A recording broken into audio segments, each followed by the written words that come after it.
Bonjour et bienvenue dans le podcast NBA Corner où nous allons vous plonger au cœur du premier match du NBA Paris Game avec plusieurs intervenants au micro. On va également parler de l'actualité avec notamment l'annonce des titulaires du All-Star Game, de Jalen Green et des Rockets. Pour m'accompagner, c'est Charles que je salue immédiatement. Bonjour Charles. Salut Josh, salut à tous. Charlie, c'est un podcast un peu particulier aujourd'hui puisque j'ai eu la chance d'assister au NBA Paris Game la nuit dernière. Enfin, hier soir, très précisément, parce que c'était pas pendant la nuit, c'était pendant la soirée, parce que c'était en France. Ça fait plaisir. Ouais, c'était très très cool. Adam Silver, franchement, incroyable. Ce gars est un professionnel dans ce qu'il fait, c'est quand même fou, quoi. Il a une faculté à répondre à toutes les questions. Il en manque aucune. Il essaie pas de détourner les trucs. Enfin bref, il est vraiment épatant, cet homme. Ouais, il a une maîtrise de la communication qui est impressionnante. Ouais. Et je recommande aux auditeurs à bien écouter tout ce qu'il a dit sur les différentes plateformes, les différents réseaux sociaux, les différents sites qui ont pu rendre compte de ce dont il a parlé. Parce que très franchement, il a parlé d'énormément de choses. Il a parlé de la formation des jeunes aux États-Unis, de la différence qu'il y avait avec l'Europe et ainsi de suite. Enfin, énormément de sujets extrêmement passionnants qui peut-être donneront des idées de sujets pour notre podcast, toi et moi, dans nos conversations, parce que franchement, il y a énormément de choses dont il a parlé que j'ai beaucoup aimé et qui m'ont donné énormément d'idées. Voilà. Il a également parlé du fait que potentiellement l'an prochain, ça sera plus à Paris, mais ça sera dans des villes européennes. Ce sera le NBA Europe Games. Donc, on verra bien comment tout ça va évoluer. J'en parlerai tout à l'heure de ce que je vais vous présenter, de ce que je vais vous proposer à écouter. Voilà. Avant ça, on va parler de l'actualité, si tu veux bien, notamment avec Franz Wagner, qui est de retour dans l'effectif du Magic. Le groupe est à peu près au complet. Jalen Suggs est toujours blessé au dos. Lui, il n'est pas rentré pour le coup. Le Magic est à 2 victoires, 8 défaites depuis qu'il s'est blessé au dos. Mais là, il y a Wagner qui est revenu, Banchero qui est revenu il y a pas longtemps non plus. Ils ont joué que 6 matchs ensemble cette saison. Ils viennent d'enchaîner 7 défaites en 8 matchs. Ils sont désormais 8e de la conférence Est, alors qu'ils se sont accrochés. Ils ont bien résisté au choc pendant très longtemps, alors que les blessures s'enchaînaient.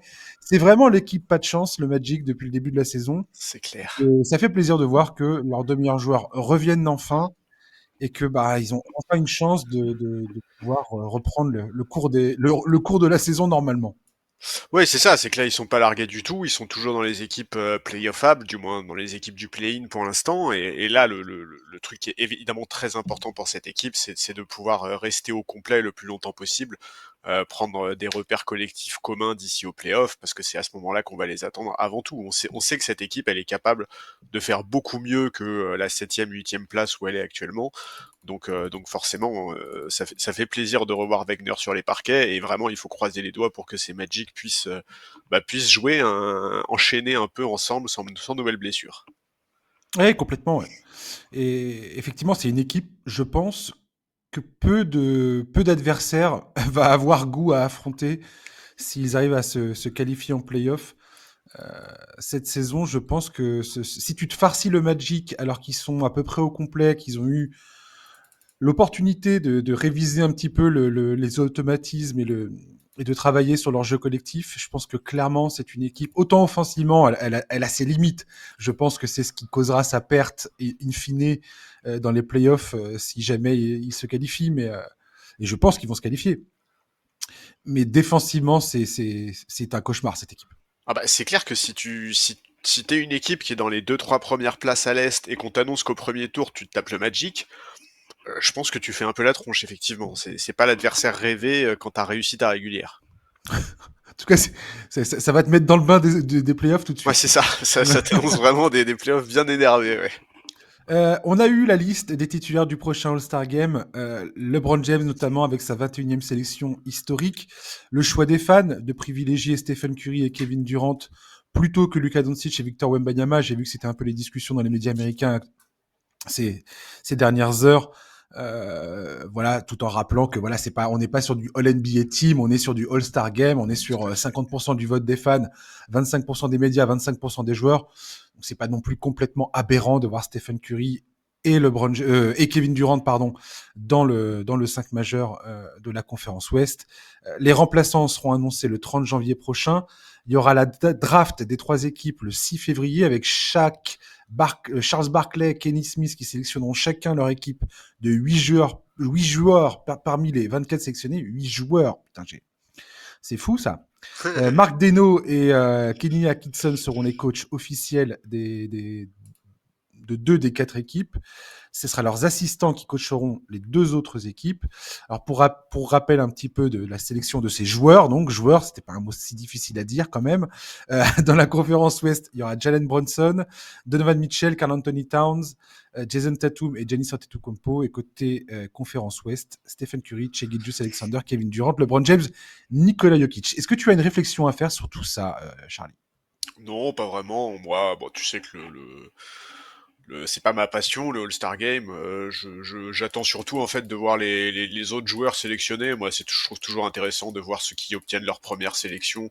Là, il y a quand même pas mal d'équipes surprises qui trustent le haut du classement. Enfin, je pense que pas grand monde, par exemple, n'avait pronostiqué sur le fait que les Cavs seraient à ce point-là en tête à l'Est, que les Rockets et les Grizzlies seraient sur le podium à l'Ouest. Donc toutes ces équipes-là, ça va être intéressant de voir combien de joueurs elles vont envoyer, combien parmi ces joueurs-là connaîtront leur première sélection au All-Star Game. Pour moi, c'est plutôt ça qui est intéressant. Bon, j'ai vu qu'il y avait quelques personnes qui étaient frustrées de voir que la Melo Ball n'était pas titulaire malgré le fait qu'il était très très haut, je crois, dans les choix des fans. Écoute, moi que Jalen Brunson soit là, ça me pose absolument aucun problème. Ouais, il y a 2 Knicks qui sont dans ce 5 majeur. Ça paraît beaucoup par rapport à peut-être à l'équipe. Après, les Knicks, ça reste une des équipes les plus populaires de toute la ligue, très Tout à fait. facilement. Ils sont 3e à l'Est. C'est pas non plus un scandale absolument insupportable. Donc, moi, personnellement, tu sais très bien ce que j'en pense du All-Star. Oui. Mais strictement rien à côté. Voilà. Donc, je trouve que voilà, ça se défend. J'ai hâte de voir surtout le nouveau format, ce que ça va donner. Ouais. C'est surtout ça pour moi qui va importer. Et puis voilà. Et dans cette actualité, je voulais justement parler de 2 joueurs de cette sélection All-Star, Shai Gilgeous-Alexander et Nikola Jokic. Je trouve que cette saison, alors c'est le cas toutes les saisons, franchement, depuis plusieurs saisons maintenant, la course au MVP, elle est vraiment passionnante. Et ce qui est assez drôle, c'est que dans les médias américains, il y a beaucoup ce refrain sur Shai Gilgeous-Alexander, et à juste titre, parce que Shai Gilgeous-Alexander au Thunder est en train de porter cette équipe au sommet de la conférence Ouest, au sommet de la NBA même. Il n'y a que Cleveland qui sont devant eux d'un match, il me semble même pas, un demi-match. Ils ont une défaite de plus que les Cavaliers à l'heure qu'il est. Bref, tout ça pour dire que Shai Gilgeous, il a dû jouer dans une équipe où il n'y a pas de Shelton Green, où il y a eu pas mal de blessures, pas mal d'absences. Le seul truc concret avec cette équipe, c'est que quand Shai Gilgeous-Alexander joue, la plupart du temps, le Thunder gagne. Et quand il faut sortir des performances absolument extraordinaires pour faire gagner son équipe, la plupart du temps, c'est exactement ce qu'il fait. Même la quasi-totalité des opportunités qu'il a de le faire, il le fait. Et là, il y a Jokic, pareil. Enfin, Jokic, c'est le maître absolu des stats avancées. Ouais. Plus personne ne va le chercher sur ce terrain-là. Ça sert à rien de regarder les stats avancées aujourd'hui avec ce type-là. Il a complètement révolutionné ce truc. Les analytics n'ont plus de sens, sinon tu lui donnerais le trophée tous les ans. Oui, c'est ça, c'est que là on parle plus de sa place dans l'histoire de la ligue en fait, pas juste sur cette saison. Et puis comme d'autres avant lui, comme d'autres grands joueurs avant lui, effectivement, c'est presque lassant aujourd'hui tellement il est clairement le meilleur joueur de cette ligue. Et je pense que le classement de Denver jouera un rôle non négligeable dans cette discussion, parce que là, ils sont 4e de la conférence Ouest. Tant qu'ils sont là et que OKC est premier, je pense que Shai Gilgeous-Alexander gardera le statut de favori pour cette course au MVP. Mais quelle course on a, quoi. Encore hier soir, Jokic qui nous fait un triple-double absolument historique, plus vu depuis Will Chamberlain en 68. Shai Gilgeous-Alexander qui nous pond des matchs à 50 points à droite, à gauche depuis plusieurs semaines. Enfin, c'est vraiment ce tête-à-tête entre Shai Gilgeous-Alexander et Jokic, 2 joueurs qui sont en plus à des postes assez différents, me passionne énormément. Ouais, je suis d'accord avec toi. C'est une des courses au MVP les plus sympas qu'on ait vécues ces dernières années. Comme tu l'as dit, en plus, c'est quand même deux profils de joueurs très très différents. Et c'est un bonheur de suivre leur saison. Ils sont absolument incroyables. Je suis tout à fait d'accord avec toi. Je pense que le juge de paix, ce sera la position au classement des Nuggets. J'ai du mal à imaginer les Nuggets revenir sur le Thunder, honnêtement. Autant je les imagine très bien réussir à revenir à réussir à passer Memphis et Houston éventuellement, mais je trouve que OKC est vraiment trop en maîtrise. Donc ouais, non, c'est super. Et puis un petit mot quand même pour Antetokounmpo, hein, qui c'est ouf parce qu'il est en train de faire une saison de grand malade lui aussi, et elle est Ouais, éclipsée parce que devant lui, il y a deux monstres absolus, mais Antetokounmpo fait lui aussi une saison remarquable, et ça sera quoi qu'il arrive, ça sera un magnifique podium du MVP, c'est sûr. Les trois sont à un niveau individuel qui est extraordinaire. ouais, absolument. Ouais.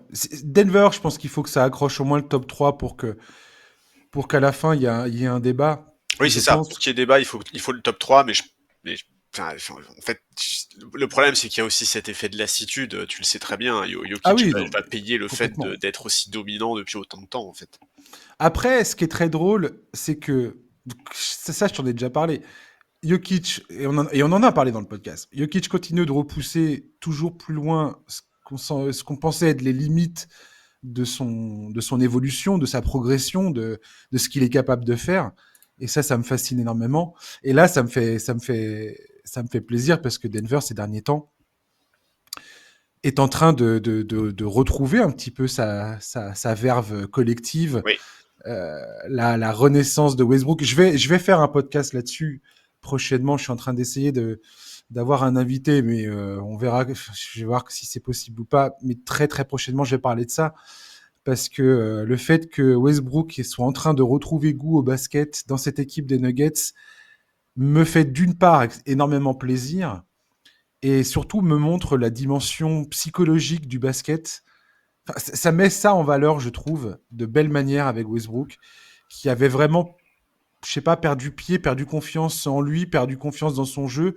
Et aujourd'hui, là, il se sent beaucoup mieux, malgré que son début de saison, tout le monde lui est tombé dessus, hein, littéralement, parce que ses stats étaient catastrophiques. C'était une atrocité. Et là, il a retrouvé goût au basket et ça fait vraiment plaisir à voir. Et c'est assez dingue de se dire que pour l'instant, ça a l'air de tenir, pour l'instant, ça a l'air de faire sens.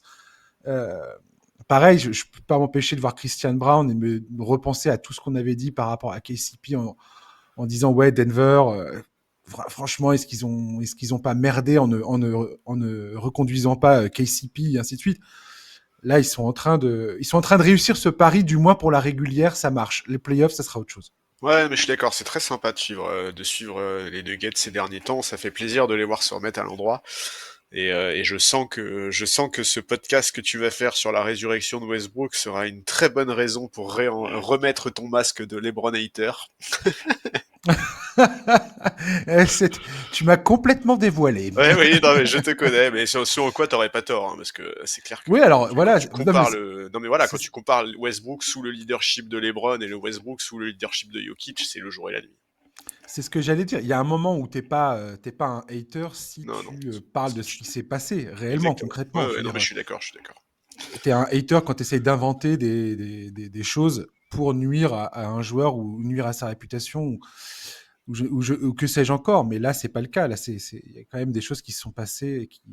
Ouais. Mais bon, Mais surtout que on en fera peut-être un podcast entier, j'en sais rien. Bon. ouais, ouais, mais c'est clair que la parenthèse Lakers dans la carrière de Westbrook était vraiment pas. C'était un mauvais moment en fait, quoi. Même à suivre, c'était triste. Enfin, on se rendait bien compte que c'était plus du tout le joueur. Enfin, tu l'as dit en fait, l'aspect mental, l'aspect bonheur, l'aspect tout ça est tellement sous-estimé quand on parle de ces joueurs-là, et pourtant c'est tellement important. Ouais. Et puis alors, le kilo de critiques, enfin, je veux dire, ce qui s'est abattu sur lui, c'est quand Ah même. bah, il était devenu Enfin, le bouc émissaire. voilà, je veux dire, il y a quand même un journaliste, David McMenahin, sur ESPN, qui, à l'antenne, l'a traité de cancer dans le vestiaire des Lakers. Ouais, non mais c'est. Ce mec qui est quand même un. Je ne vais pas commencer là-dedans, mais enfin, qui suit la carrière de LeBron depuis que LeBron est à Cleveland, quoi. Donc, donc bon, on verra bien, on parlera de ça. On va parler donc du NBA Paris Game. Alors, je vous propose un peu un format inédit avec des sons enregistrés dans l'énergie du premier match qui s'est joué donc hier soir à l'Accor Arena. Franchement, l'ambiance était assez bluffante On n'a par pas du rapport aux pied. éditions Voilà. précédentes. Il faut bien le souligner parce que j'ai eu Benjamin Moubèche. Donc la semaine dernière, Benjamin Moubèche nous a fait le plaisir de parler en amont de cette rencontre de Victor, des Spurs et ainsi de suite. Et lui a un point de vue très intéressant sur le match d'hier, alors que nous, on était tous emballés, on était là, ah ouais, il y avait trop d'ambiance et tout. Et lui, il nous a tous remis d'accord sur la réalité du truc. Je vais vous laisser découvrir le truc. Alors, j'ai pris des moments un peu à chaque moment du match. Donc, il y a un avant-match avec Thomas Bergeron. Il y a un peu avant la mi-temps, pendant la mi-temps, puis après la conclusion du match. Voilà, donc je remercie Thomas, Shai, Antoine, Abdallah, Saïd, Benjamin, qui ont tous répondu à mes questions, avec qui je me suis entretenu. C'est eux que vous allez écouter maintenant. Alors attention, au départ, le son sature un peu, voire beaucoup parfois. Je m'excuse en avance. J'avais pas vraiment de retour sur ce que j'enregistrais. Et le volume sonore dans la salle était parfois tellement élevé qu'on avait tendance à crier dans le micro, alors que le micro prend bien le son. Mais on avait tendance un peu à crier et résultat, ça sature un peu. Il y avait aussi l'excitation du moment, je vous avoue, ça s'entend. Voilà, c'est assez drôle d'ailleurs de réécouter ça le lendemain, tu sais, quand tu t'es reposé et que tout est retombé. On se rend compte, voilà. Donc, j'ai mis ça à la suite, du début jusqu'à la fin du match. On commence avec Thomas, on termine avec Benjamin, avec son analyse sur l'ambiance et la comparaison avec comment c'est les matchs, enfin, quelle est l'ambiance des matchs aux États-Unis. Voilà. Je vous laisse avec ça. Et Charles, on se retrouve juste après, si tu veux bien. Ouais.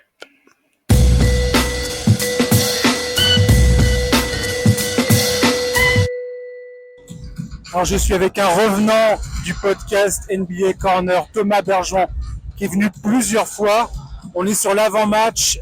Thomas, est-ce que tu peux me décrire un petit peu l'ambiance en coulisses et là maintenant qu'on est assis dans les tribunes presse? Bah, c'est une ambiance globale de toute la ville, je dirais. Moi, je suis arrivé il y a 2 jours. La NBA a débarqué avec toute sa caravane, plein d'activités un peu partout. Je suis sûr que ceux qui nous écoutent ont déjà tout vu sur les réseaux sociaux et tous les médias qui suivent Wemby à la trace. Donc c'est vraiment, moi ça me rappelle un petit goût de JO après avoir passé la dernière semaine ici à Paris autour du basket.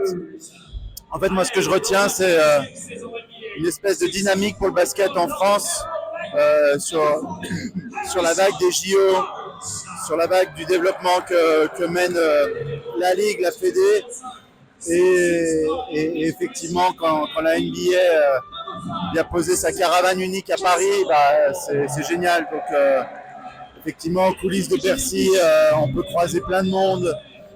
On a vu Joe Dumars à la conférence de presse, des anciens joueurs, des célébrités courtside.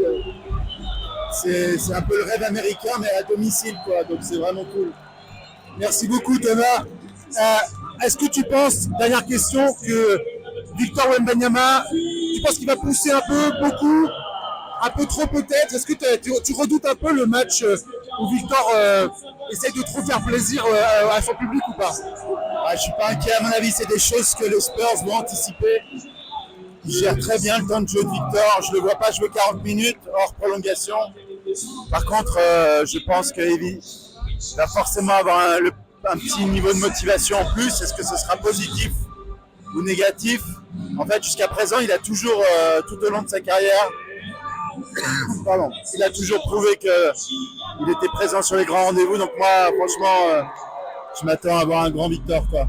Mais ça va être, en tout cas, ça va être cool, quoi. Merci Thomas, tu reviens bientôt dans le podcast, promis? Un revenant, c'est genre un mort-vivant, c'est ça? C'est un zombie, ouais, comme l'Expo Quai Branly. Ok, parfait, c'est moi alors. À très bientôt, merci Thomas. Alors, on est toujours au NBA Paris Game pour le podcast NBA Corner.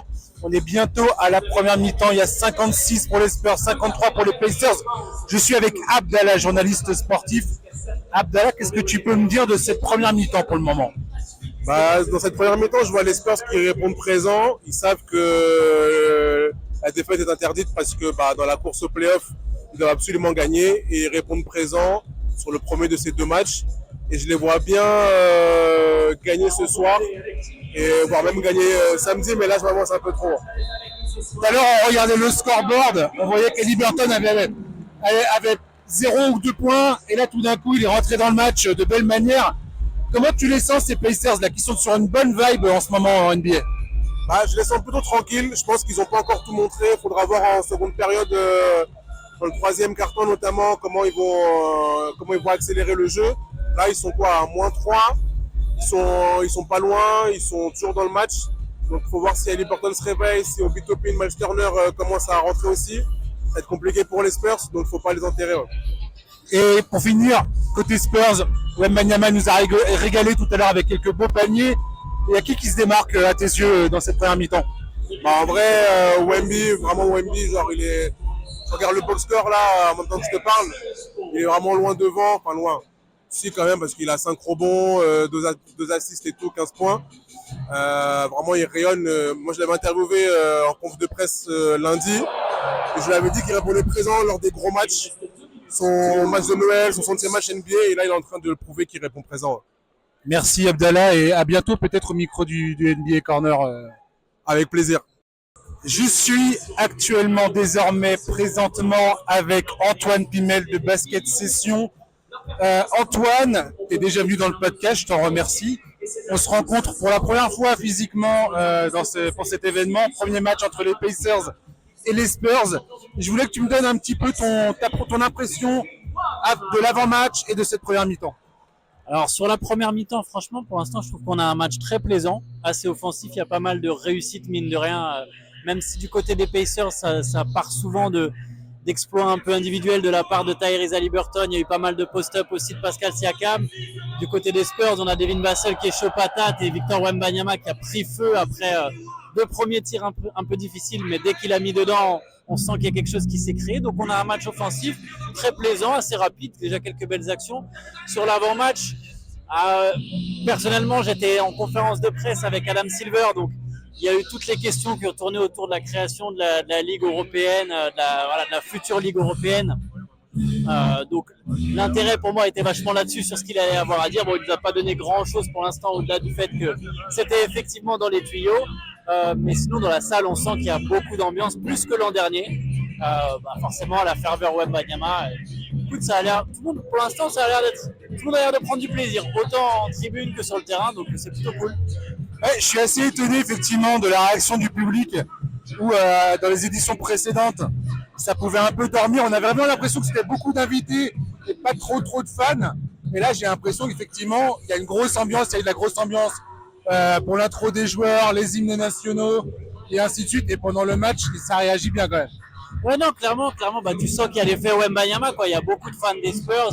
En plus, là, aujourd'hui, c'est censé être le match à domicile pour Indiana. Je pense que samedi, ça va être encore plus chaud parce que, voilà, sur l'introduction, il y aura Wembanyama qui va arriver en dernier. J'imagine qu'il y aura encore plus de stars dans la salle.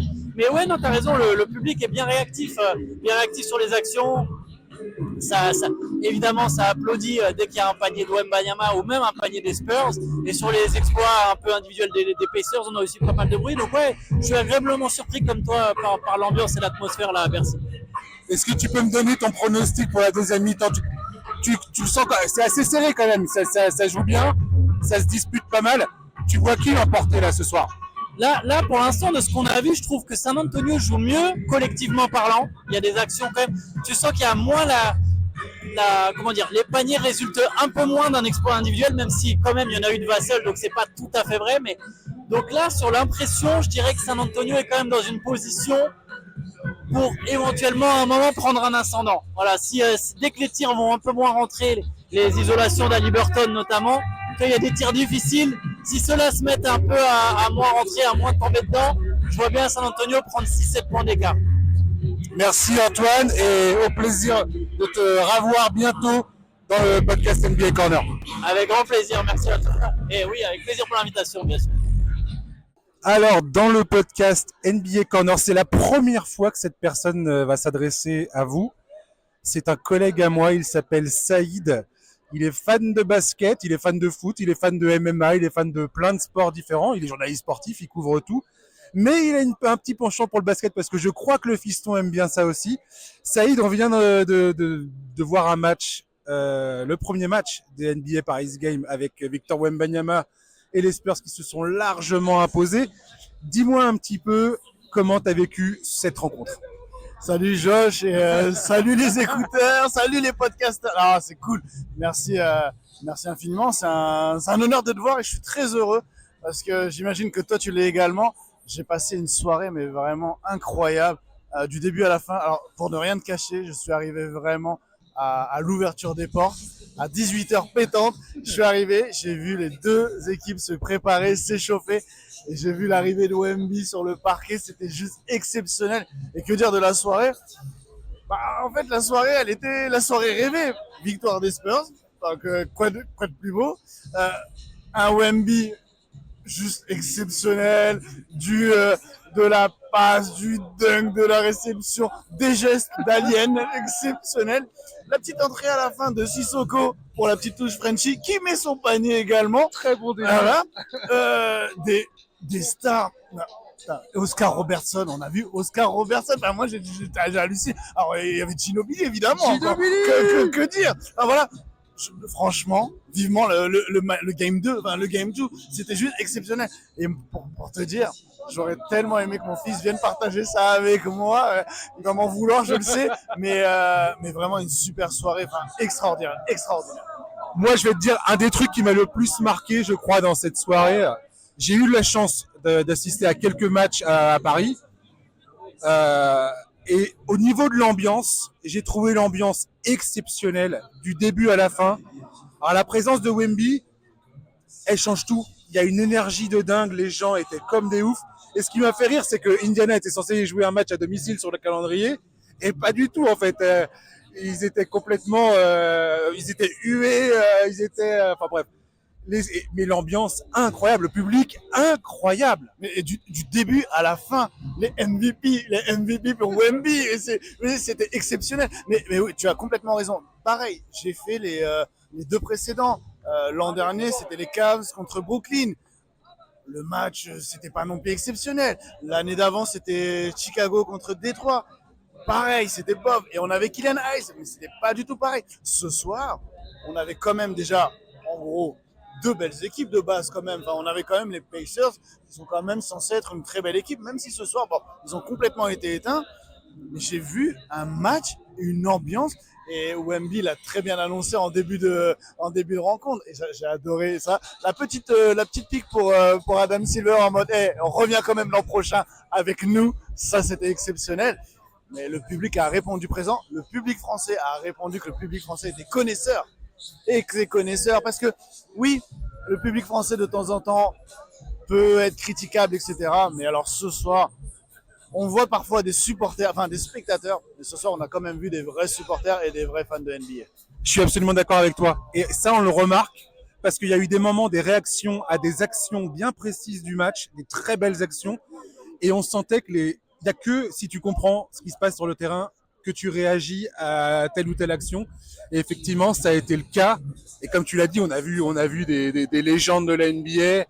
On a vu Ginobili. Tu penses bien que j'étais comme un fou en voyant ce mec-là, Babac, Boris Dio, Joachim Noah. Enfin bref, mortel. David Robinson, quand même, s'il te plaît. C'était un de mes joueurs préférés quand j'étais enfant, Saïd. C'est un des premiers mecs que j'ai surkiffé, donc forcément c'est pas. Toi, t'animes un podcast MMA. Dis-moi un petit peu ce que c'est ton histoire. Alors ça s'appelle l'Arène Podcast. C'est pas seulement le MMA, c'est sur les sports de combat en général, pas l'actu du MMA, de la boxe, etc. Je ne vais pas commenter de combat, analyser un combat. Moi, j'invite des combattants de toutes sortes, ça peut être des judokas, etc., combattants, combattantes, qui vont me parler de leur parcours, c'est-à-dire comment ils sont tombés dans le sport de combat. Et parfois, on a des histoires assez étonnantes parce que certains ne sont pas forcément fans de sport de combat ou de leur discipline, mais ils sont tombés dedans. Et j'accueille également des spécialistes, ça peut être un kiné, ça peut être un podologue qui va nous parler de pieds avec un kickboxer, etc. Enfin, voilà. Ou des histoires aussi autour des sports de combat. Donc voilà, ça s'appelle l'Arène Podcast. Et je crois que tu as eu quand même deux, trois mecs un peu cool, un peu connus. Légèrement, on a eu Francis Ganou, on a eu Cyril Gann, on a eu Cédric Doumbé pour ne citer que, notamment. Sympa, les auditeurs, allez-y, jetez une oreille là-dedans. Franchement, vous n'allez pas être déçus. Merci Saïd et à très bientôt. Merci Josh, merci au NBA Corner. Franchement, ce que tu fais, c'est exceptionnel. Continue comme ça et continue à l'écouter, à lui donner de la force. Et les étoiles, c'est 5 sur Apple. Je dois confesser un truc. Saïd et moi, souvent on parle et il me donne des idées de sujets. Ça arrive beaucoup plus souvent que vous pourriez le penser. Mais voilà. Merci Saïd et à très bientôt. Un autre ancien invité que j'ai eu le plaisir d'accueillir dans le NBA Corner, Shai Mamou, encore Basket Session, la grande famille Basket Session, avec Théo, avec Antoine et Shai. Shai, je te vois à la fin du match. On vient d'assister à la victoire des Spurs 140-110 face à Indiana. Dis-moi un petit peu ce que tu retiens de cette rencontre d'un point de vue général sur le terrain. Écoute, vu la manière dont ça avait démarré, je pensais pas que ça finirait comme ça, parce que c'est quand même beaucoup de points marqués pour les Spurs, une victoire très très large. Or, le match était extrêmement plaisant et serré, j'ai trouvé, pendant 2 quarts-temps. Et après, les Pacers, Rick Carlisle vient de nous le dire là en conf de presse, se sont liquéfiés et avaient rarement pris autant de points dans le 3e quart-temps. Et ce que je retiens, c'est que j'ai beaucoup aimé le jeu des Spurs en live. C'était déjà très intéressant depuis derrière l'écran. Et là, en vrai, c'est très collectif, c'est fluide. C'est extrêmement intéressant à voir. Donc j'ai pu une belle soirée, évidemment, une fête pour Victor Wembanyama en particulier, qui a été à la hauteur des attentes, alors que je t'avoue que je craignais un peu le côté le cirque médiatique, la fatigue, son visage même au moment de sa prise de parole au début de match. Je me suis dit ça semble peut-être le match compliqué et une revanche sur le 2e, mais au final il a été excellent. Ouais, effectivement, Wemby assez impressionnant, très impressionnant dans ce match. Il nous a tout fait, des contres, une claquette dunk, un auto alley-oop, sur la planche, tout ça. Enfin, il nous a tout fait. Une communion avec le public assez. Je sais pas si je m'attendais à quoi que ce soit de particulier, mais là, franchement, pour avoir assisté à d'autres éditions, je le dis et je le répète, c'est pas pour me vanter, mais j'avais jamais vu une ambiance pareille. Et Wemby, il a cette capacité à répondre présent dans les occasions comme celle-là où il est attendu et il est là. Ouais, c'est vrai que les dernières éditions des Paris Games, les affiches étaient ce qu'elles étaient. C'était déjà bien pour le public français d'avoir ces matchs-là, mais forcément quand tu as un joueur français transcendant, que même les coachs adverses qualifient de multigénérationnel, enfin bref, c'était oui, il a été à la hauteur des attentes. L'ambiance a été tout à fait. Je cherche les bons mots parce que c'était extrêmement bruyant quand Victor marquait, et il a marqué 30 points, donc heureusement on l'a entendu souvent. Ça a quand même augmenté en 2e mi-temps. Au début, je me suis dit, c'est bien, mais ils peuvent encore faire mieux, et les gens se sont quand même bien chauffés après le repos, je trouve. Et le fait que les Spurs gagnent facilement, que Victor fasse des actions spectaculaires, comme tu l'as dit. À un moment, il était en triple-double watch, pas loin, tu vois, avec un peu de passe, il a cherché les passes un peu. Il fait quand même pas mal de contres aussi. Certaines situations, tu as l'impression qu'ils vont lui rajouter 2-3 contres. Non, il a été à la hauteur des attentes, le public a été à la hauteur des attentes, et je pense que ça va être un peu supérieur encore en termes d'ambiance samedi, avec plus de monde peut-être parmi les passionnés, les gens qui sont là pour faire du bruit. Je pense que ça va être une grosse ambiance encore. On est sur les Spurs à domicile, selon le calendrier officiel, donc ça va être la présentation NBA des Spurs avec Victor Wembanyama qui se lève en dernier. Ça va être la bronca. C'est ça, et c'était déjà un peu le cas. C'est ce qui est un peu injuste pour les Pacers, c'est-à-dire qu'ils sont censés être à domicile et ils sont quand même dans un environnement hostile. Chaque panier, même parfois sur la ligne des lancers, leurs joueurs se faisaient siffler, c'était un peu difficile, mais ça reste une fête quand même. Je pense qu'effectivement tu as raison, à domicile avec tout le décorum autour, ça va être quelque chose d'assez grand, je pense. Ouais. Petit point d'ironie qui m'a fait rire un petit peu tout à l'heure pendant le match. On a assisté, toi et moi, à la conférence de presse d'Adam Silver avant la rencontre. Le fameux sujet de la NBA, ça shoot trop de 3 points, c'est gonflant, nanana, est-ce qu'il faut pas faire quelque chose, est-ce qu'il faut pas corriger le tir, est-ce qu'il y a des solutions à ce pseudo problème? Et ça m'a fait rire parce qu'un mec comme Devin Vassell, qui a un jeu dans le mid-range qui est absolument impressionnant, qui a vraiment été très très fort ce soir, il monte vraiment en régime David Vassell depuis quelques rencontres là, et ça m'a fait rire parce que je me dis, moi qui j'essaie de regarder un maximum de matchs autant que possible, et je veux dire, il y a quand même de la variété en NBA, et là on l'a vu sur le terrain clairement, quoi. T'as tout à fait raison, c'est pour ça que c'est un peu une mauvaise, c'est une critique qui est recevable pour certaines équipes et sur certains matchs.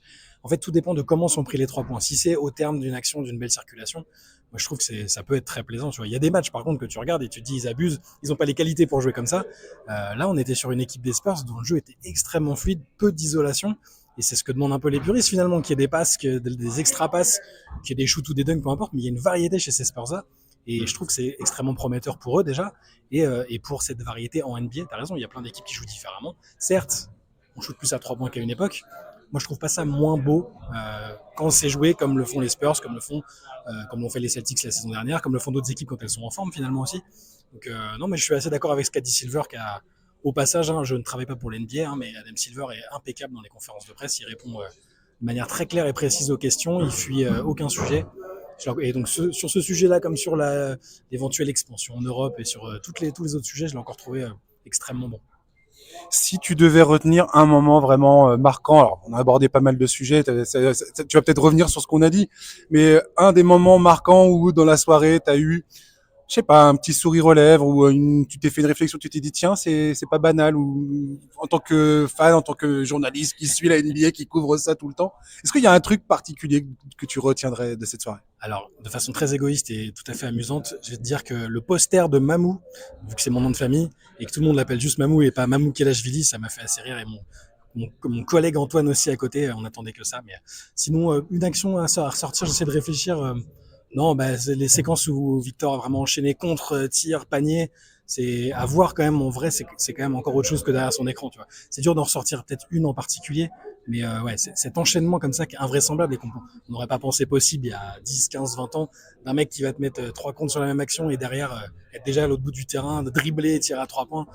En vrai, alors je l'avais déjà vu avec l'équipe de France, hein, en vrai, c'était déjà assez impressionnant, mais c'est un autre contexte plus pesant, les JO et tout. En vrai, c'est quand même assez flippant. Et tous les joueurs, de toute façon, si vous avez l'occasion de voir un match NBA dans votre vie, que ce soit en France ou ailleurs, en vrai, ça rend encore autre chose en termes de rythme, de vitesse. Voilà. Donc non, pas un moment en particulier, à part celui que je t'ai dit, qui est assez drôle pour moi, parce que voilà, c'est assez drôle d'avoir. Je dis que c'est mon cousin de Géorgie, on n'a évidemment aucun lien de famille, mais voilà. Effectivement, cet enchaînement de Victor, c'est vrai que c'est impressionnant de voir son envergure avec nos yeux, quoi, de le voir sur un terrain, de le voir évoluer, de voir comment il se démène sur le terrain pour essayer de couvrir les situations. Et surtout, moi, ce qui m'impressionne le plus, et ça on le voit à la télé, mais comment les joueurs adverses, notamment je pense à une action de Pascal Siakam, qui à un moment se retrouve sous le panier puis dit non, je vais pas y aller. Parfois, tu as l'impression qu'il dissuade les adversaires avec ses yeux.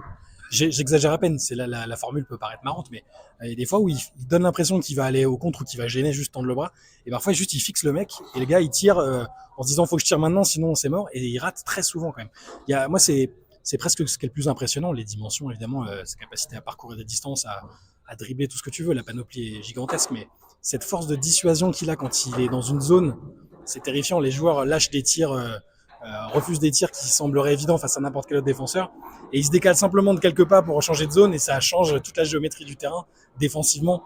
C'est pour ça que quand les mecs disent qu'il va être multi-défenseur de l'année, je vois pas comment ça pourrait ne pas être le cas en fait, que ce soit cette année ou sur les années à venir. De toute façon, c'est inévitable.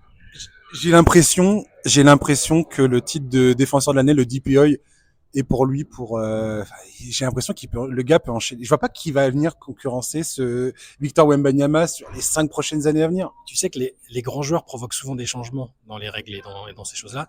Moi, je fais partie de ceux qui militent un peu, hein, c'est pas non plus le combat de ma vie, attention, mais pour qu'il y ait 2 titres de défenseurs un peu distincts. C'est ce que quel joueur disait ça récemment? Jalen Williams d'OKC. Il dit parce que tu prends un mec comme Wembanyama, il va l'être tout le temps parce que il y a une force de dissuasion à l'intérieur qui est fantastique. Moi, j'aimerais bien distinguer les défenseurs intérieurs des défenseurs autour du périmètre. Alors après, on va pas mettre 18 trophées différents, mais je trouve que ça a du sens de récompenser un arrière et un intérieur chaque année, parce que déjà ça met en valeur la défense doublement et les différents aspects de la défense, et ça redonne un peu de motivation aux gens pour défendre encore plus, je trouve.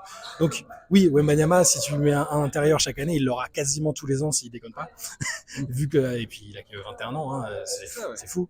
Et moi j'aimerais bien voir des arrières plus souvent récompensés, parce qu'à part Marcus Smart qui a été une faille dans la matrice, avant c'était Gary Payton quoi. En 96. Voilà. Donc ça remonte. Donc voilà, oui, Victor va l'être et méritera de l'être très certainement, ce sera pas du tout volé, mais moi j'aime bien récompenser les différents aspects de la défense. Merci Shai. On te retrouve sur le site Basket Session. Vous avez un podcast avec Antoine, avec Théo. Voilà. C'est quand exactement que vous nous proposez tout ça? Tous les matins, on a un petit podcast d'une vingtaine ou trentaine de minutes, le CQFR, sur tout ce qui s'est passé la nuit précédente en NBA. On reste un peu sur le sportif, hein, on digresse pas trop. Tous les lundis après-midi, on a un podcast au long cours sur un sujet d'actu. Le vendredi, samedi, pardon, on a un courrier des lecteurs où on répond aux questions que les gens nous envoient. Voilà. Donc, tous les jours, on est sur la chaîne Basket Session en reverse avec Antoine notamment et Théo que tu as déjà reçu aussi.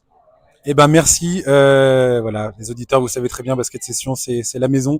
Donc foncez-y et merci encore Shai, et à très bientôt dans le podcast. Merci, à bientôt. Il est déjà venu la semaine dernière dans le podcast NBA Corner. Le revoilà, on se voit pour la première fois en personne, Benjamin Moubèche, qui va me parler de ce match. Premier match des Spurs que tu vois en France, je suppose. Première fois que tu vis ce que tu fais dans ton quotidien désormais à San Antonio, mais cette fois à Paris. Tu voulais me parler de l'ambiance, Benjamin. C'est ce que tu m'as dit quand on s'est vu tout de suite là. Ouais, je t'avoue que pour moi, c'est déroutant parce que à San Antonio, j'ai une habitude très particulière, c'est que il m'arrive souvent de mettre mon casque anti-bruit pendant les matchs parce que je supporte pas le bruit, je supporte pas l'ambiance. Au bout d'un moment, ça fatigue juste d'avoir les fans qui crient partout, d'avoir la musique, les gens, enfin, qui travaillent pour les Spurs et qui essaient d'ambiancer la salle. En fait, tout ça pour moi maintenant, ça fait partie de la NBA, c'est partie intégrante de l'expérience. En fait, là, ce soir, j'ai l'impression que le match n'avait pas commencé après 2 quarts-temps parce que c'était tellement silencieux. Et je regardais Jeremy Swan prendre un rebond, ensuite ils arrivent en attaque. Devin Vassell marque un panier et il n'y a pas de bruit, c'est le calme complet. Ça m'a vraiment perturbé. Donc en fait, l'ambiance, c'est vraiment dommage, mais on le savait parce que c'est des billets qui sont très chers. On sait que c'est pas forcément des fans des Spurs dans la salle. Les gens viennent plutôt voir Victor que les Spurs de manière générale. C'est une culture différente aussi. N'empêche que pour moi, qui reviens de San Antonio, c'est un choc immense. Et tout le monde m'a dit que c'était beaucoup mieux que les éditions précédentes, auxquelles je n'étais pas. Je t'avoue que ça m'a fait un choc parce que là, déjà, j'ai un choc dans ce sens-là, dans le sens où pour moi, c'est la mort en termes d'ambiance. Donc, ouais, je suis un peu déçu. Je m'attendais à rien, mais je suis quand même déçu, ouais. Effectivement, alors je confirme, on en a parlé.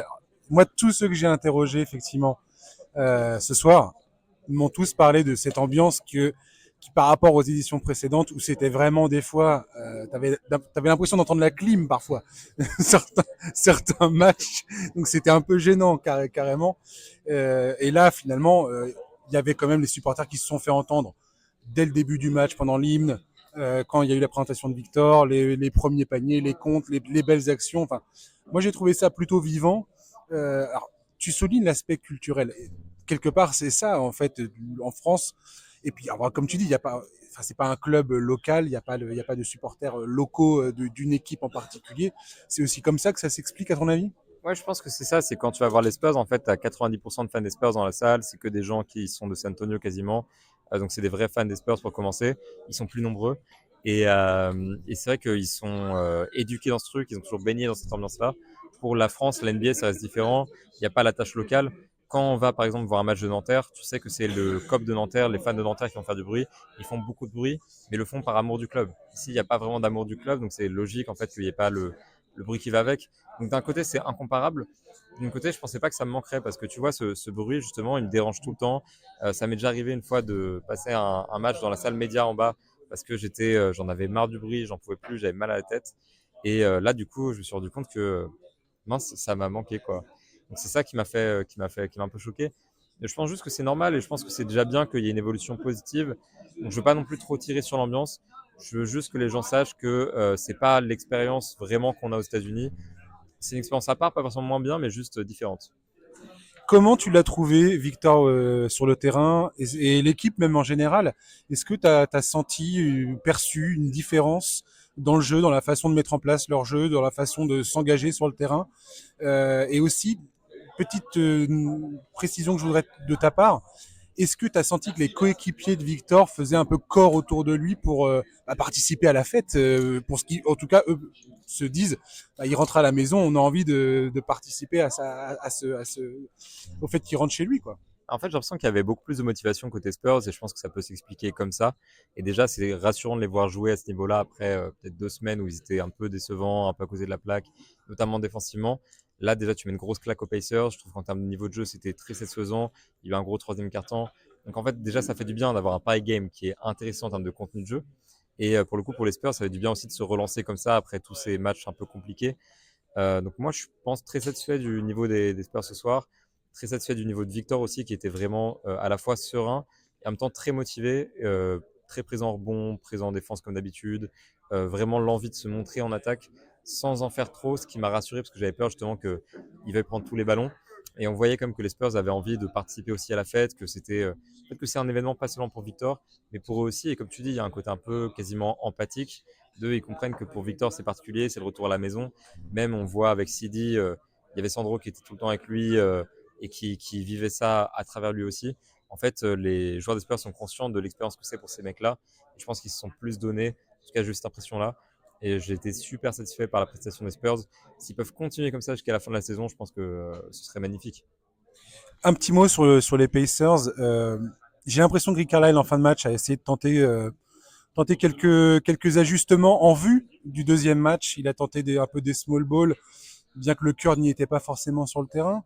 Mais j'ai l'impression qu'il a tenté aussi de donner du temps de jeu à quelques joueurs qui potentiellement on pourrait voir un peu plus dans ce second match.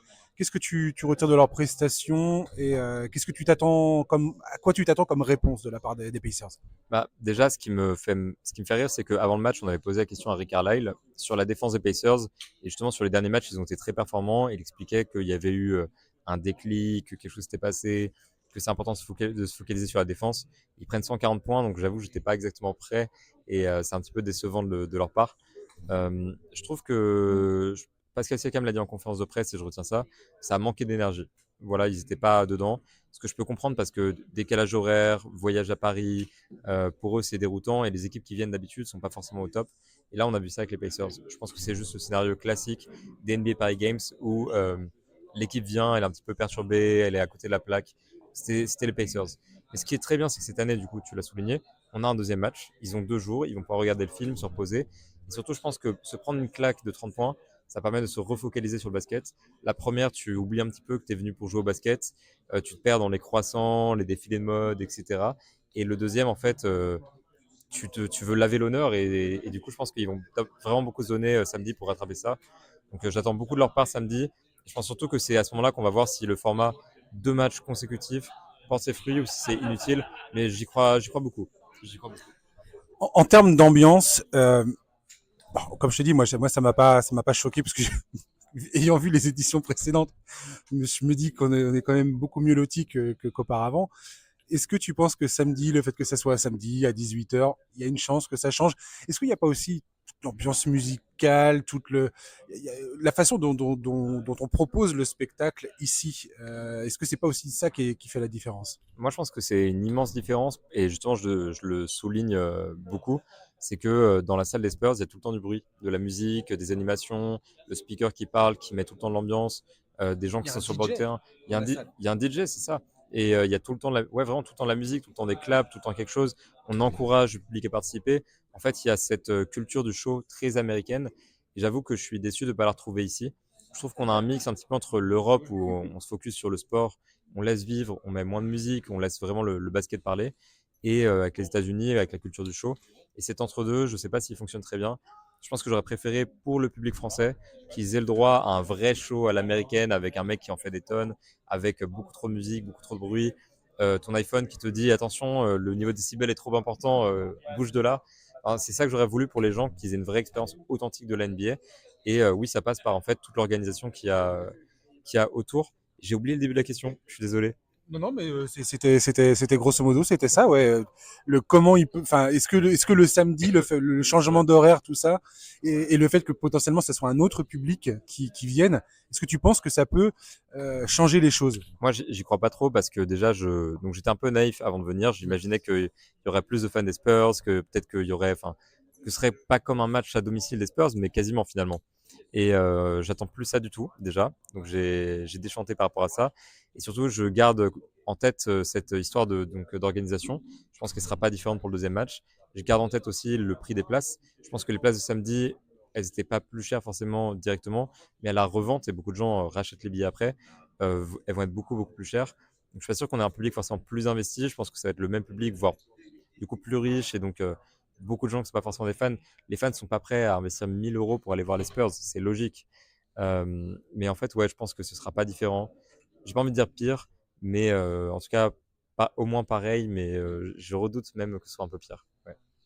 Eh ben écoute, merci Ben, on verra, on en rediscutera toi et moi samedi, on sera sur place pour voir ce que ça donne.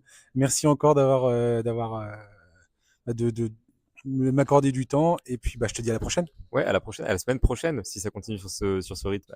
Et voilà. Toutes les semaines, Benjamin Moubèche dans le NBA Corner. À plus, Ben. À plus, avec plaisir.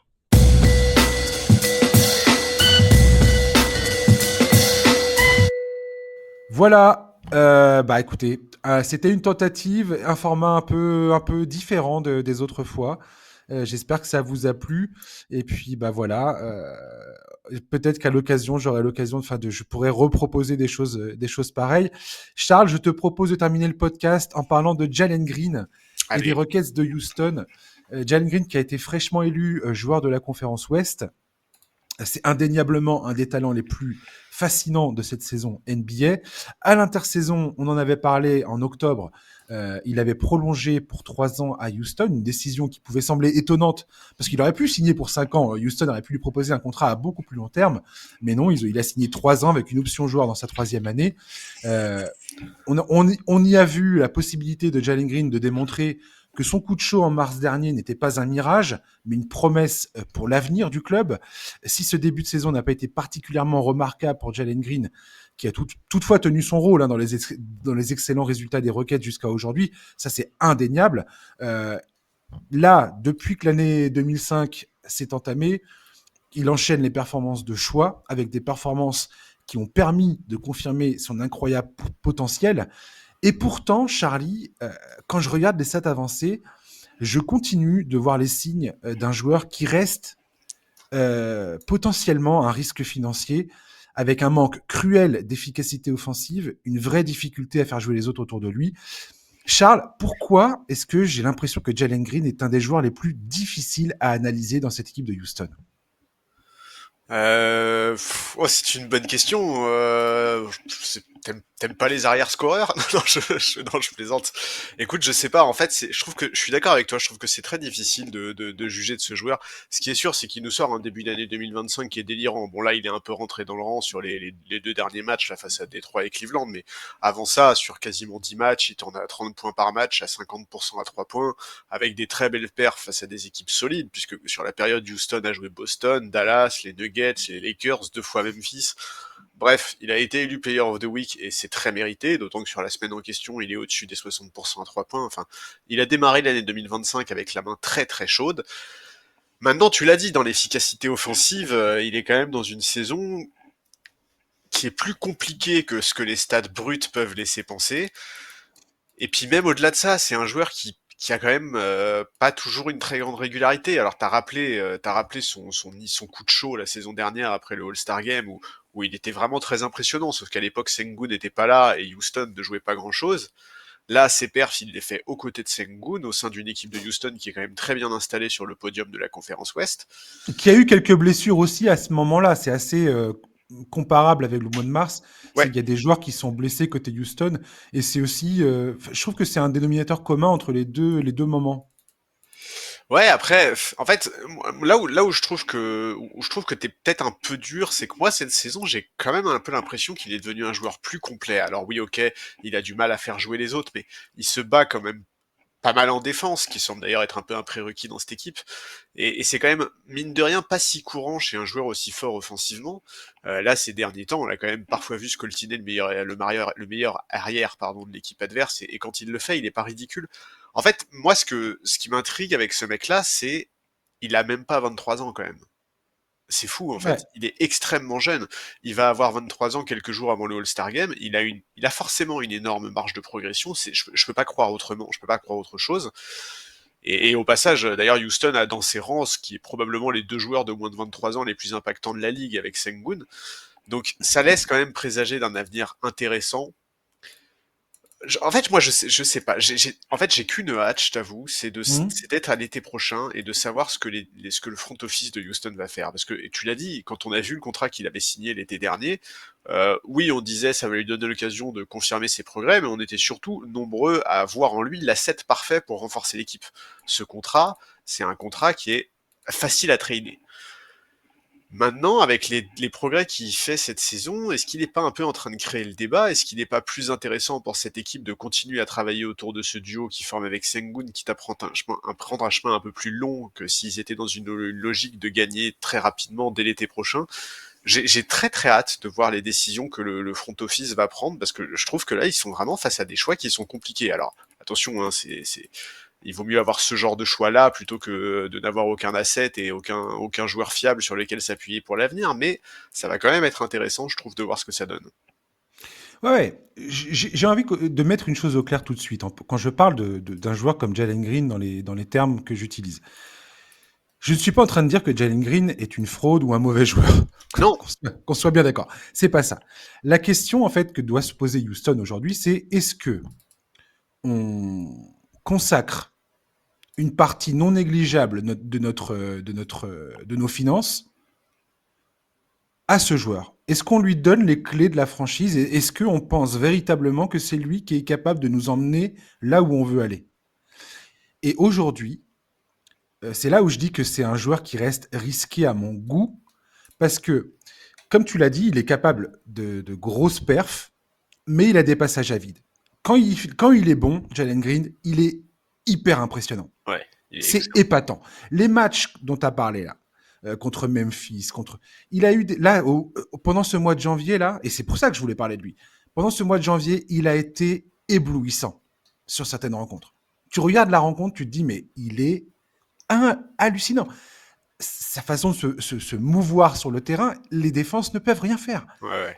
Le changement de rythme, les changements de direction, les appuis, comment il arrive à créer ses tirs, c'est excessivement impressionnant. Après, quand tu regardes, parce que moi, c'est ce que je fais, c'est bien de regarder les matchs et de te dire « Waouh, c'est impressionnant !» Et parfois, tu as des matchs où il est un peu plus transparent, où tu le remarques moins, mais tu vas remarquer d'autres joueurs. Et c'est les Rockets, tu vois, les Rockets, de toute façon, font une excellente saison. Ouais, il y a toujours quelque chose à regarder chez Houston. Exactement. Maintenant, voilà, si tu te poses plus dans la réflexion du front office de Houston, c'est est-ce que vraiment c'est ce joueur-là qui nous porte ou pas? Ou est-ce que Jalen Green est un élément, certes, extrêmement valable par rapport à ce qu'il est capable d'apporter sur certaines rencontres, mais est-ce que c'est lui qui est le métronome de cette équipe? Et je ne le pense pas. Si tu regardes son on and off, les Rockets affichent un différentiel de 9,2 points quand il est sur le banc. C'est-à-dire qu'ils sont à plus 2,5 points quand lui, il est sur le terrain, et ils sont à plus 11,7 quand il n'est pas là. Et d'ailleurs, c'est la première fois que c'est positif, qu'il a un ratio positif en on and off de sa carrière. C'est également, selon Basketball Reference, la première fois qu'il a un ratio positif entre le defensive rating et l'offensive rating. Il est à l'équilibre. Il est à 111 et 111 selon Basketball Reference. C'est également la première fois de sa carrière qu'il a un box plus-minus positif. Il est à peine à plus 1. Ce qui est vraiment moyen en termes d'impact dans la perspective d'une analyse analytics. Et comment il se positionne? Ça, bon, tu pourras pas me répondre, mais ce sera intéressant de regarder à l'avenir. Comment il se positionne sur ses stats avancées par rapport aux joueurs de son âge? Ouais, il faudrait effectivement comparer les joueurs de son âge. Parce que, encore une fois, tu dis c'est la première fois de sa carrière, par exemple, qu'il y a un équilibre sur son impact défensif et offensif. Ouais, mais il a que 22 ans, tu vois. En réalité, mais complètement. Des scoreurs aussi forts qui, à 22 ans, sont capables d'avoir une présence défensive correcte, il y en a quand même pas beaucoup, voire pas, en fait, quoi. Mais le problème, son problème n'est pas uniquement défensif. Et encore, Ime Udoka a souligné tous les progrès qu'il a fait en défense cette saison. Ouais, et c'est très important de le souligner. Pareil, je ne suis pas en train de dire que c'est une purge en défense. Mais défensivement, c'est pas un joueur qui fait la différence. Si tu regardes offensivement, son efficacité au tir est quand même relativement faible par rapport au volume de tirs qu'il prend. Son ratio passe décisive taux d'usage est mauvais. Il est objectivement mauvais. Donc, et en termes de création, c'est pareil. Il est vraiment pas dans les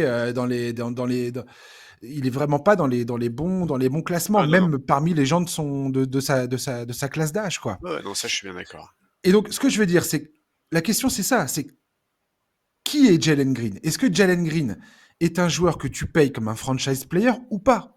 Et aujourd'hui, le contrat qu'ont donné les Rockets en octobre à Jalen Green est reste excessivement pertinent à mes yeux parce que, comme tu le dis, il est encore jeune on voit qu'ils ont un vrai doute le concernant, mais qu'ils veulent lui laisser une chance de pouvoir faire ses preuves. Et Ouais. c'est une bonne chose. Maintenant, aujourd'hui, à quel moment tu décides si oui ou non ton jeune joueur mérite ou pas comment dire, de prendre 30% de ta masse salariale, ou plus de 20% de ta masse salariale. C'est Bah, ça la question. c'est avant février 2026. Ouais.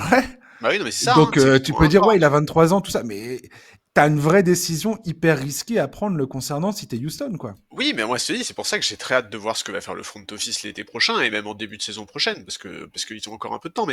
Mais là, en fait, moi, je vais te poser une autre question, parce que là, tu t'es Mhm. projeté sur est-ce que tu lui donnes un salaire de franchise player, etc. Si t'es Houston et que tu décides que ton avenir c'est Sengun, Ouais. est-ce que Et Amen Thompson, oui, non, mais je veux dire ton franchise player, quoi, ton Ouais, franchise player d'accord. d'avenir c'est Sengun.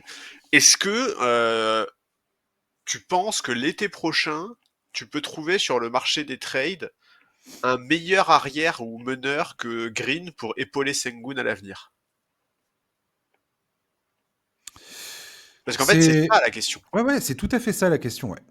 C'est tout à fait ça la question. Et très sincèrement, si tu vois l'âge de tous ces joueurs-là, Tari Eason, il a 23 ans. Jalen Green, il a 23 ans en février. Şengün, il a 22 ans. Jabari Smith, il a 21 ans. Amen Thompson, il a 21 ans. Cam Whitmore, il a 20 ans. Ouais. Oui, parce qu'en plus, c'est ça, c'est qu'il est aligné Euh, avec tous ces mecs-là en termes d'âge. Ouais. C'est-à-dire que Houston arrive. Là, on est sur un moment hyper fun de l'histoire de la franchise, enfin de ce groupe-là, de jeunes talents. Là, c'est le moment bien, bien fun, quoi. Ouais. La question va être à qui on file le blé plus tard, quoi. Autour de qui on va construire. Parce qu'il y a forcément des mecs qui vont partir au bout d'un moment. C'est évident. Tu vas jamais garder Tari Eason, Amen Thompson, Cab Whitmore et Şengün tous payés au max. Ça, c'est absolument impossible. Absolument impossible financièrement. Donc, il va falloir forcément que tu fasses des choix. Et c'est qui tu fais le choix. Et très sincèrement, Jalen Green, ma question, c'est pas qui est-ce que nominativement je trouve sur le marché des transferts. C'est est-ce que je profite du fait qu'aujourd'hui le doute est permis le concernant, qu'il est capable d'en mettre plein les yeux à tout le monde. Est-ce que j'en profite pas pour essayer de récupérer d'autres assets, des jeunes talents, des contrats en fait, Ouais, tant ou que sa des, cote est aussi haute, quoi. ou des pics de draft, puisque aujourd'hui, c'est ce dont on a parlé également dans le podcast, c'est qu'avec la nouvelle convention collective, c'est ce qu'il va falloir faire, c'est-à-dire qu'il va falloir que tu aies une sorte de deux vétérans grand max qui sont vraiment bien payés, et le reste, va falloir que ça soit des jeunes qui soient sur leur contrat rookie. C'est comme ça qu'aujourd'hui, ça va être, on va obliger les équipes à construire leurs équipes.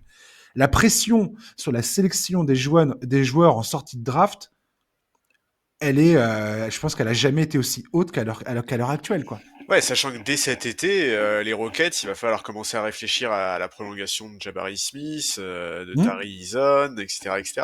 Puis il y aura le Et cas, ça, Luka Van Vliet ouais. aussi, qui a c'est une player, non, c'est une team option à 44 millions, quoi. Sachant que Van Vliet, lui, c'est pour le coup, c'est le métronome de cette équipe. C'est l'élément. Oui, mais 44 millions. Ouais, 44 millions, mais Ça non, mais fait cher le métronome, quoi. Mais je bien suis d'accord sûr. avec toi, il est extrêmement important. Mais lui aujourd'hui, c'est le, comment dire, c'est probablement pour moi, en tout cas à mes yeux, le joueur le plus important. C'est effectif dans les résultats actuels, ce que je veux dire. Houston, ils sont pas en train d'essayer de gagner tout de suite maintenant, bien qu'ils sont tout à fait capables de faire une campagne de playoff, à mon avis, exemplaire. Défensivement, le niveau qu'ils affichent aujourd'hui, c'est comme on parlait du Magic tout à l'heure, c'est une équipe qui va être une tannée à se farcir en playoff. Tout à fait. C'est évident, quoi. Ouais, non, mais c'est sûr que là, ils sont vraiment, cet été, il y aura vraiment des décisions très importantes à prendre pour les Rockets. Et bon, alors, l'avantage, c'est qu'ils ont quand même un coach où moi j'ai plutôt envie de lui faire confiance sur les décisions qu'il voudra prendre par rapport à ses joueurs, tu vois, ça c'est clair, hein. Il a quand même, il montre quand même des gages et des références depuis un petit moment. Puis ils ont besoin d'un apport offensif, de l'apport offensif qu'apporte Jalen Green. C'est ça le pire, c'est qu'ils ont un profil très défensif, Et Jalen Green est un des seuls qui est capable de te planter Ah, mais c'est clair. 50 points à n'importe quel moment de n'importe quel match, quoi. Ouais, mais c'est pour ça que, tu vois, je te disais, est-ce que aujourd'hui, vu la configuration de cette équipe, tu peux trouver sur le marché un, Mhm. un, un, un- un arrière qui t'apporte autant, entre guillemets, que Jalen Green. Sachant qu'encore une fois, il est en théorie, mais ça sera forcément au front office et au coaching staff d'en décider. Là, on parle d'un Jalen Green de moins de 23 ans qui, en théorie, devrait continuer à progresser. Quand on voit les progrès que là, il a fait sur le plan défensif cette saison, est-ce qu'à terme, on peut pas attendre de lui plus de régularité, plus d'efficacité, peut-être un peu plus de playmaking, tu vois, tous ces domaines-là sur lesquels il va être amené à travailler. Absolument. C'est Absolument. des questions qui sont compliquées, hein. En fait, ce joueur, Jalen Green, c'est pour ça que je tenais absolument à parler de lui. C'est un des. Ça fait partie des histoires. Il n'y a pas beaucoup de joueurs comme ça où tu te. T'as l'impression qu'il n'y a pas c'est extrêmement compliqué d'avoir un avis. J'ai jamais d'avis définitif sur n'importe qui, mais c'est d'avoir un avis clair sur le joueur qu'il est. Et qu'est-ce que tu fais avec lui exactement? Et quand je m'imagine à la place de Houston, je me dis, mais les gars du front office, ils doivent sérieusement se questionner parce que entre les chiffres qui te disent qu'il est qu'en termes d'efficacité, en termes d'impact la victoire, sur la capacité de porter un groupe, d'améliorer le niveau de ses coéquipiers, tout ça, d'avoir un vrai impact sur le terrain, bah ça reste assez limité si tu regardes les stats Ouais. avancées. C'est ça qui est fou. Oui, Alors que ouais. tu vas voir des matchs de lui et tu vas dire, mais est-ce que Jalen Green est le meilleur arrière de la ligue ou pas? Non, mais en fait, c'est ça, est-ce que dans 3 ans, Jalen Green, c'est Bradley Beal ou est-ce que c'est, je sais C'est pas moi, ça, ouais. Devin Booker, tu vois? Ouais, Ouais, c'est ça, c'est qu'il est vraiment effectivement à ce moment où c'est extrêmement dur d'anticiper comment il va évoluer, sachant que on a quand même conscience du fait que s'il y a un alignement des planètes et que son évolution se fait de la meilleure des manières, ce mec-là peut devenir injouable. complètement. Absolument. En tout cas, il a les capacités de le devenir injouable. Ouais. Moi, ce qui me fait peur chez Jalen Green, c'est le côté, c'est son intelligence de jeu, euh, qui, euh, qui des fois, je trouve, laisse à désirer dans ses lectures. C'est ça qui m'inquiète, en fait, la plupart du temps, quand je regarde Houston jouer et quand je vois les erreurs qu'il fait. C'est pas un manque de talent de Jalen Green, c'est un manque de compréhension des fois de ce qu'il faut faire Mm. ou de ce qu'il doit faire. Et c'est ça qui me chagrine le plus le concernant. Parce Ouais, bah, que aucun problème en termes de talent, en termes de capacité athlétique, en termes de technique, en termes de tout ce que tu veux, d'explosivité, tout ça.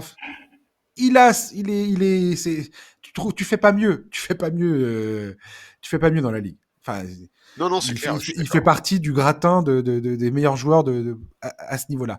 Mais en termes de réflexion du jeu, de la manière dont il pense le jeu, c'est là que j'ai plus de problèmes. Et le basket est un jeu éminemment intellectuel. Donc, Bah, oui, c'est le règne de l'adaptation, de la compréhension, etc., etc. Donc ça, je suis tout à fait ouais, d'accord avec toi. de l'anticipation. Ouais. Ouais. Et c'est sûr que ça, c'est un domaine qui est beaucoup plus difficile à faire progresser que, par exemple, demander à un joueur de progresser au shoot ou sur des aspects purement techniques, c'est beaucoup plus facile que de lui demander de progresser dans sa compréhension du jeu. Ça, c'est une certitude. Écoute, on va voir, ça va Ouais, être intéressant. Moi, j'ai envie de faire confiance au coaching staff.